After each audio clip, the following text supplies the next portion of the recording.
going viral is not something you can plan for. It's not something you can predict. It's something that when it happens, usually people are unprepared. Welcome back to Duo On Air. I'm Abby. And I'm Courtney. And we're the ex-agency turned entrepreneurial team that puts the Duo in Duo Collective. Our boutique organic marketing agency specializes in SEO, social media strategy, and branding.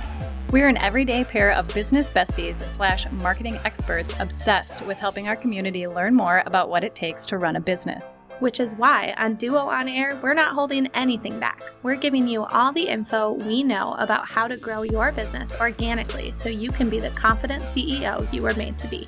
And how to navigate life as a small business owner. Whether it's on your own or with your best friend by your side, so grab your coffee or your mimosa, we don't judge, and settle in for a quick value-packed episode of Marketing Tips. Welcome back to the Duo On Air podcast. This is episode number 52, and today we are chatting about why you should stop focusing on going viral and what you should focus on instead.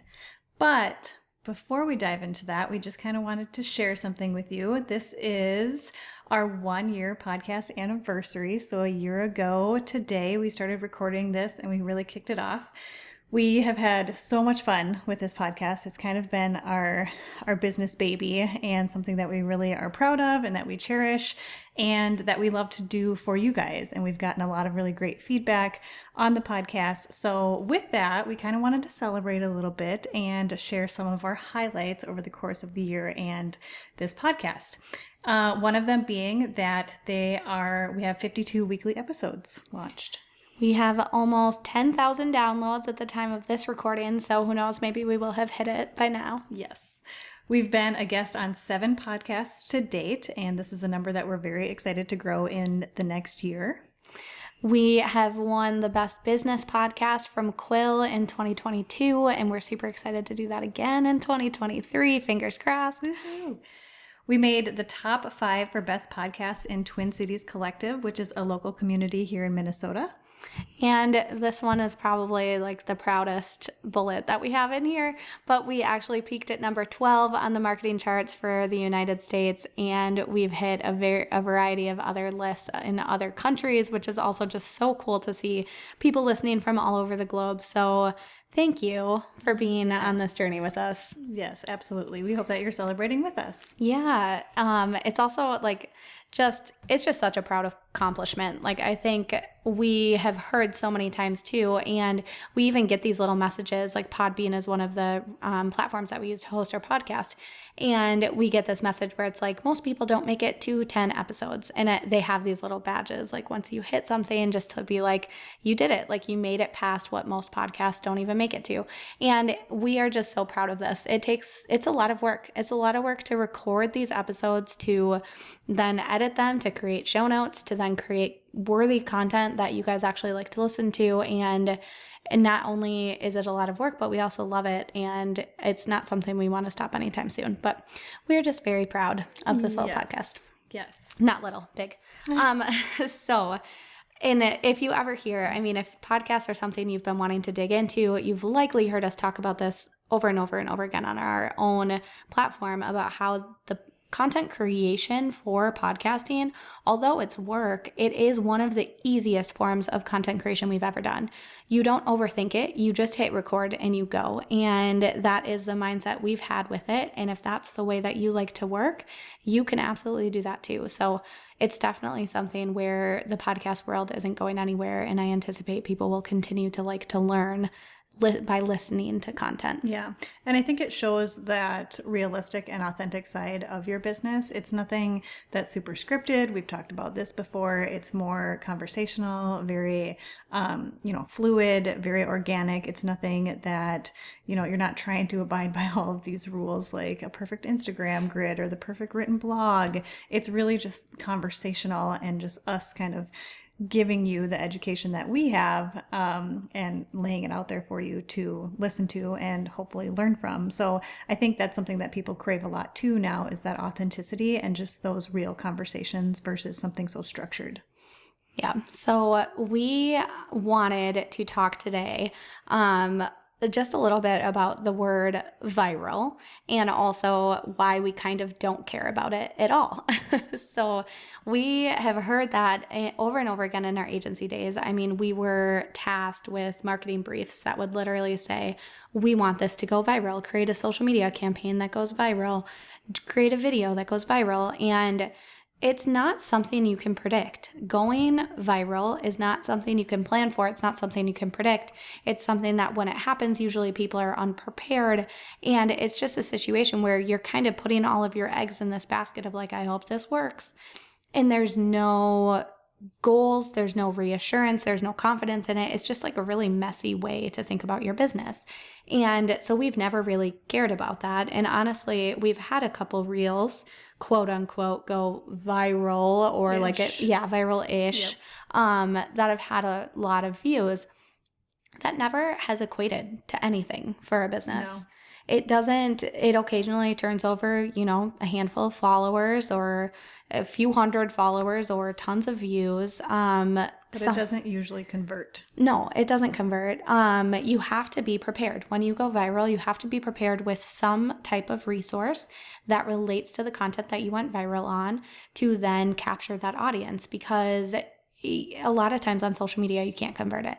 Which again, like Abby said, you can't ever really be prepared to go viral because you can't set up any sort of strategy or marketing tactic or anything and know that it's going to go viral. It's one of those things that just happens or it doesn't happen. So you can't base your goals off of that. You can't base your strategy. You can't base how you're going to put this information out into the world based on solely going viral. I think Abby and I, anytime we got briefs like that in the agency world, we would kind of look at each other and roll our eyes because we're like, this means nothing. You set us up for failure from the beginning. Yes. Like, what goal are we trying to reach here? Or how are we going to try to target them? Or what are we talking about?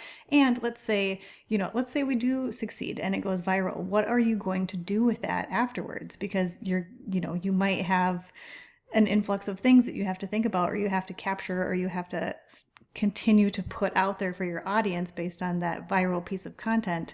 And none of those clients that we worked with were prepared for it. No. And I mean, at the end of the day, you can't plan for this. And we are very much people who like plans. We like plans. We like to measure them. We like to know where we're going. And you can't plan for any of that. So really, we want to focus on other things. And one of the big things for us, like if you think about going viral, what's the goal of that? The goal of that is awareness. You want more awareness. You want more people to see your stuff. You want more eyes on it. So for us, we don't focus on going viral. We focus on outreach. So outreach is a way of leveraging other people's audiences to share you. You're basically capturing an audience of someone else who, no matter how big it is, I mean, even if it's only a few hundred people, if it's thousands or hundreds of thousands, you are asking to be a part of their world and to share yourself with them. So this can come through in a handful of ways. And we created a whole email challenge all about this, which we call it backlinks because we talk about it in the SEO world. So backlinks, we've talked about this a number of times, but it's basically your website being linked on other people's websites, not only to help increase your authority with Google, but it also helps increase your trust and authority with humans because you are being featured on someone else's website. So outreach, backlink strategy, all kind of goes hand in hand. And with that, one of our biggest focuses is podcasts. We want to be featured on more podcasts come 2023 and beyond. And so that takes planning, that takes outreach. You need to take the time to actually write the emails, present your topics. What do you want to share? You need to do the research too. Having our own podcast, we know the second that someone comes in to want to be a guest on our podcast, we can tell pretty much right away if they've listened to our episodes or not.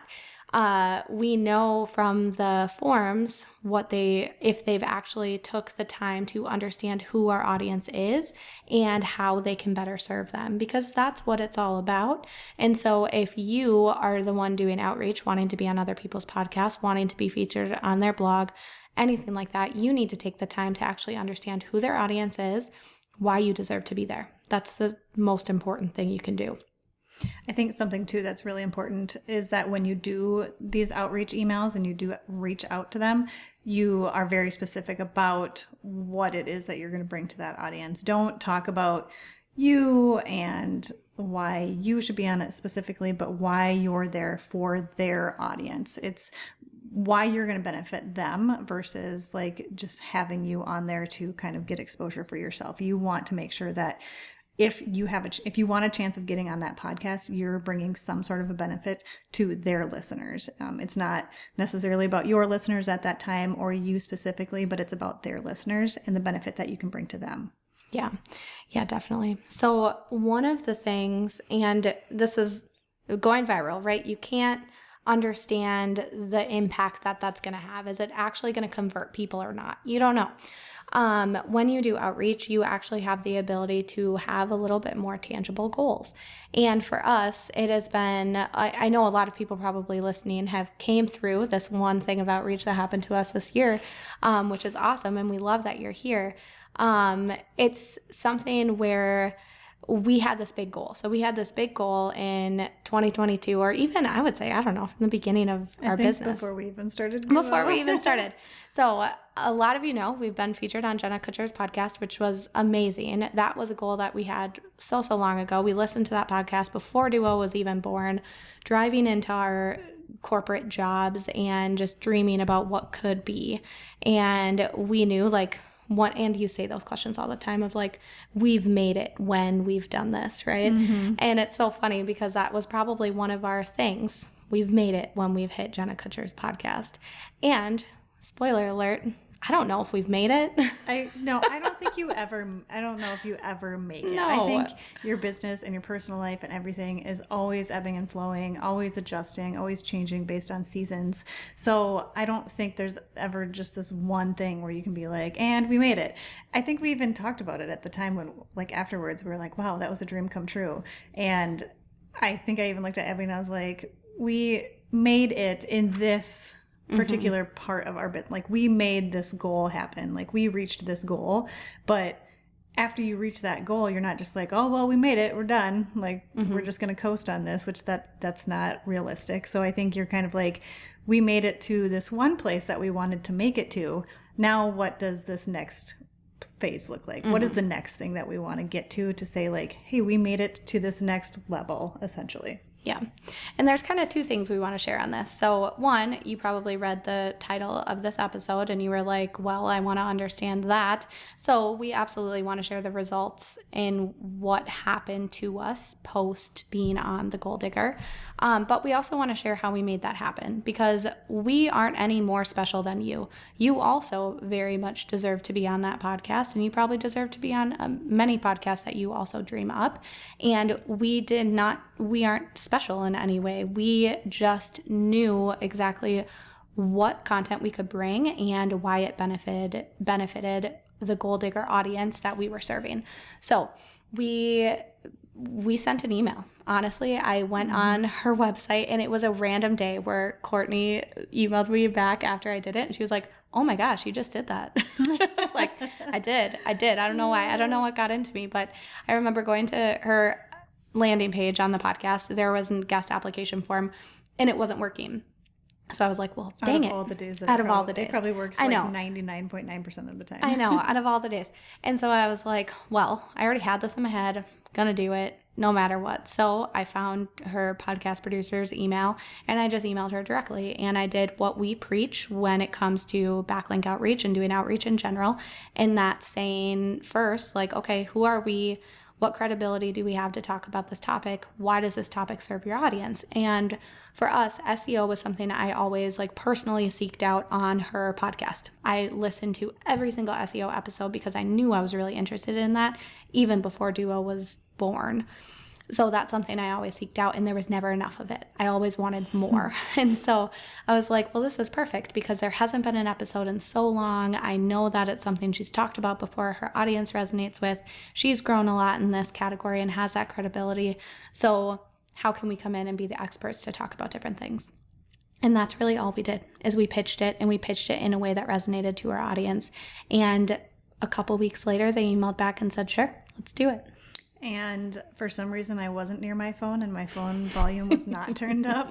And I go to my phone like 20 minutes after they had said yes or something. And Abby was blowing my phone up. She's like, well, I think she called and I didn't answer. And so I had like 18, it wasn't 18, but it was just Probably so many 18 text messages, and a lot of them were gifts because we like to speak in gifts. And they were like all freaking out, like, hello, oh my gosh, pick up, something amazing just happened, hello, did you see what happened? And I was like, what is, I didn't know if it was like, I had no idea what to expect. I was like, did something like really great happen? What is going on with our business? And I think you finally just said, like, we got accepted to be. No, I think you did call me back. Did I You call called you? me back, Okay. and then we talked, and then we had to hyperventilate together, which was fun. It was pretty hilarious. I should definitely take a screenshot of those texts and we can put I it know. in the. I have one. I have one. I think podcast. if you're a Tips and Sips subscriber and have been for a while, you've likely seen that. So, but yeah, it was something that was like, it was super exciting. And also the process was very long. So by the time we pitched it to then when we recorded it to then when it went live was probably 7 to 8 months. Mm-hmm. Yes. So it was a long process. Not all of them are like this. Obviously, Goal Digger is a big podcast with big, long drawn, like, wow, I can't speak today, but long timelines. So it's something that took a long time. But then when it finally did happen, this is why something like this, taking the time to be in the right places and reach the right audience can impact your business in such a big way. And it's why it's so much more important than just going viral. Okay, this first stat is mind-blowing. Mm-hmm. We have 31 leads and counting. I think now it's 32 because one just hit our inbox today. So it doesn't stop. And this has been from November. So at the end of November, it was like right after Thanksgiving that this went live. And to be quite honest, Abby and I did not prepare for it the way that we should have. We did not expect to get this many leads. But it's been obviously a blessing in disguise and really amazing. But it just goes to show, I highly doubt anybody out there can say I've had 31 leads in a matter of a couple of months from just a reel going viral. Mm-hmm. So that is mind-blowing from being on just one podcast. And we totally understand this is a very big podcast, but that doesn't mean, like Abby said, that doesn't mean that you can't be on it either. Mm-hmm. So just take those opportunities within your category, your niche, your business.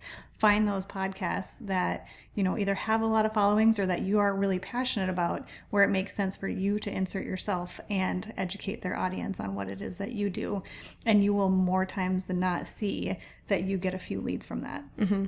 Yeah. And we say we weren't prepared, but we were prepared in some ways. I'd say some of the things that really helped us was like we set up a scheduler ahead of time and people were booking discovery meetings with us 3 weeks out. And since it was the holidays, it was something that was super important to us to make sure that like we were taking calls when we wanted to take calls and not killing ourselves or burning ourselves out, because although all of these leads are awesome, they're not all going to resonate or make sense. So we have a process in which when someone inquires, they get our full packages of services and offerings, what the investment is, so they understand, one, does this investment or in these packages align with what they want to do? And two, can they afford them? And so that kind of starts the conversation right there. So that can help save us a little bit of time if someone's not quite ready yet or if something doesn't align with what they were looking for. And then the scheduler allows them to book a time that works for them, and we're not stuck in our email going back and forth all the time. So that definitely those processes and workflows definitely saved us time in this process with getting that many leads. I will just side note. When you do reach out to someone for a lead, even if you can't afford it, do them the courtesy just to email them back. This is something where we've talked about this a lot, is it takes a lot of time to manage the leads coming in from your business as a service provider. So we send out 3 emails before we say like, okay, maybe you're not interested anymore. And all of that does take time. We've also hopped on a few calls and sadly have been completely ghosted and no one followed up with us afterwards, which also means we set aside time for you. So it's something where in the service business world, just follow up. We know inboxes can get so crazy. We are guilty of this ourselves. Like, we've lost emails before, but just following up, responding is just one of the best things that you can do, just because people's time is really valuable. So it is, especially when you have this many leads coming in. It's really, it's a hard thing to manage, and it's a lot to manage. And even if you can't afford the service, or you have to wait a year to be able to afford the service, or whatever it might be, never feel ashamed or embarrassed about that either. We would much rather have you come back and say, no, I'm sorry, this isn't a good fit, or it doesn't work, or it's not within my budget right now, than to completely ghost us. That is where things get a little bit harder to manage, because we're constantly following up, or, trying to like get you to give us an answer, because we're booking things and we have to keep things moving. So it's just one of those things. It's just out of, courtesy and just letting people know, so they don't have to keep putting their resources towards that if it's just going to be a no at the end of the day. So nothing to be ashamed about. We've had to turn down services and stuff like that too, because it didn't align for our budget or the timing of our business or whatever, but always making sure that you're following up. Absolutely. So 31 leads and counting. Out of all of those, we have so far booked 9 of them. We have a few people also considering more, so that could be more, which actually talk about a conversion rate is really freaking high. So that's amazing. SEO is as of this point pretty much completely booked out through April, which is crazy and awesome. So we have tons of SEO audits on our plate, which is amazing. And what did that equate to? So all of this with the 31 leads and booking 9 of them, we have made $55,000 in revenue off of one podcast. So that is insane. Like, and we have to pinch ourselves even saying that. All it took was for us to do a little bit of research on her podcast and her audience, which we already knew because we were avid followers and listeners. But then it was just crafting that email and that story on why we were good for her audience. And we got booked, and we talked to Jenna for an hour, maybe close to. Yeah. And that led to all of this. Which is, it's not to say that we didn't do hard work to get there. We definitely did. We had to get our credibility for sure. But it's also just, if you take anything from this episode today, I hope it's that you understand that, like, spending all of your time creating a reel that you hope will go viral might not be where you should spend your time. Maybe instead you should consider being featured in kind of getting your awareness and your expertise and your credibility out there, featured on other podcasts, and really sharing audiences, because there's only so much you can do inside an Instagram reel, and really spreading your time out and making sure that you're not always focusing on going viral, and instead you're focusing on growth in like true tangible ways that can bring in value like this. I'll also say sometimes going viral, like the few reels that we've gone viral-ish, I wouldn't say they've gone like super viral, but like plenty of eyes have been on them and they've like taken off for a little while.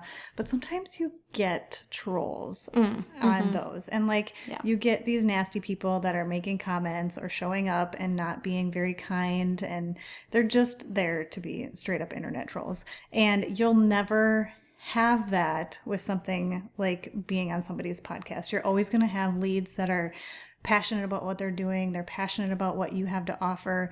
They really want to try to work with you, within their budget, within what we can do for them, all of that stuff. So you're never gonna, I shouldn't say never, but you will probably most likely never have a troll pop into your inbox being like, hey, I heard you on this podcast. I really want to talk to you.